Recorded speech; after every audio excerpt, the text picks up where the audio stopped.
Doctor Yunus লন্ডনে এলে তার সঙ্গে ব্রিটেনের প্রধানমন্ত্রীর সঙ্গে সাক্ষাৎ হবে, বৈঠক হবে, এভাবে প্রচারণা ছিল, কিন্তু আদৌ হচ্ছে না। জানা গেছে ব্রিটেনের প্রধানমন্ত্রীর কার্যালয় থেকে এ জাতীয় কোনো শিডিউলে আদৌ দেওয়া হয়নি। তাহলে কেন এই প্রচারণা? ভাবমূর্তি বৃদ্ধির জন্য? সেটা যে আরো ভয়ঙ্কর ক্ষতির কারণ হলো। এর থেকে পরিত্রাণের জন্য ডক্টর ইউনূসের প্রেস সেক্রেটারি ঘোষণা দিলেন যে ব্রিটেনের প্রধানমন্ত্রী কানাডায় যাবার কারণে তার সঙ্গে সাক্ষাৎ হচ্ছে না। আসলে তিনি কানাডা যাননি, তিনি লন্ডনেই আছেন। দ্বিতীয় দফা এই মিথ্যাচার ঢাকতে তিনি বললেন যে ব্রিটেনের একজন এমপি তাকে এরকম ভাবে বলেছিল। প্রশ্ন উঠেছে, একটি সরকার প্রধান আরেকটি সরকার প্রধানের দেশে আসার পরে তার সঙ্গে যদি শিডিউল থাকে তিনি দেখা করবেন না, এমন শিষ্টাচারহীন অবস্থা ব্রিটেনে কখনোই ছিল না, এখনো নাই।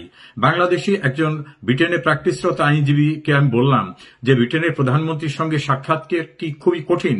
তিনি বললেন যে শিডিউল ছাড়াও সাক্ষাৎ হয়। বঙ্গবন্ধু পাকিস্তানের কারাগার থেকে ফেরার পর তার সঙ্গে গিয়ে দেখা করেছিলেন ব্রিটেনের প্রধানমন্ত্রী। সিলেটের মেয়র আনোয়ারুজ্জামান চৌধুরীর সঙ্গে দেখা করেন ব্রিটেনের প্রধানমন্ত্রী। বাংলাদেশের প্রধানমন্ত্রী শেখ হাসিনার সামনে হাঁটু গেড়ে বসে তৎকালীন ব্রিটেনের প্রধানমন্ত্রী ঋষি সুনাক দেখা করেছেন, কথা বলেছেন। যেখানে দেখা করা দরকার, যেখানে কথা বলা দরকার, সেখানে তারা বলে। হয়তো ডক্টর ইউনূসের ক্ষমতা দখলের প্রক্রিয়া বা বাংলাদেশের যে মব সংস্কৃতি, গণতন্ত্রহীনতা, এই ভয়ঙ্কর পরিস্থিতির কারণে হয়তো ব্রিটেনের প্রধানমন্ত্রীর কার্যালয় থেকে শিডিউল নাও দেওয়া হতে পারে, এটা তার সংশয়। আর একটা বিষয় আমরা লক্ষ্য করলাম, যে হোটেলটিতে তারা উঠেছেন সেখানে হাজার হাজার বাঙালির তীব্র ক্ষোভের কারণে হোটেলের সামনের দিক থেকে তারা বের হতে পারতেছে না, ডক্টর ইউনূস এবং অন্যান্যরা। দৈব চক্রে ডক্টর ইউনূসের প্রেস সেক্রেটারি এবং আরো কিছু কর্মকর্তা সামনে এসেছিলেন। তাদেরকে হাজার হাজার প্রবাসীরা ডাস্টবিন শফিক সহ অশ্রাব্য ভাষায় গালিগালাজ করছেন। ভাষাগুলো এমন ছিল যেটাকে ব্যবহার করা আমার জন্য শোভনীয় হবে না। আর একটি ডাস্টবিনের দুই প্রান্তে দুটো ছবি, এক প্রান্তে ডক্টর ইউনূসের, আর এক প্রান্তে শফিকের। সেই ডাস্টবিনে সবাই থুতু ছুড়ছে, ময়লা ফেলছে এবং শফিককে গালিগালাজ করছে।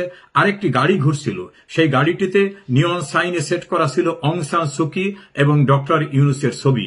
নানা রকম স্লোগান নিয়ন সাইনে বারবার ভেসে উঠছিল যে এই দুই নোবেল লরিয়েট দুইটি দেশকে কিভাবে ধ্বংস করছে। তাদের বিরুদ্ধে তীব্র ক্ষোভের প্রকাশ ঘটছিল। এইভাবে তাদেরকে ক্ষোভ প্রকাশ করে প্রবাসীরা তাদের অবস্থা জানান দেয়।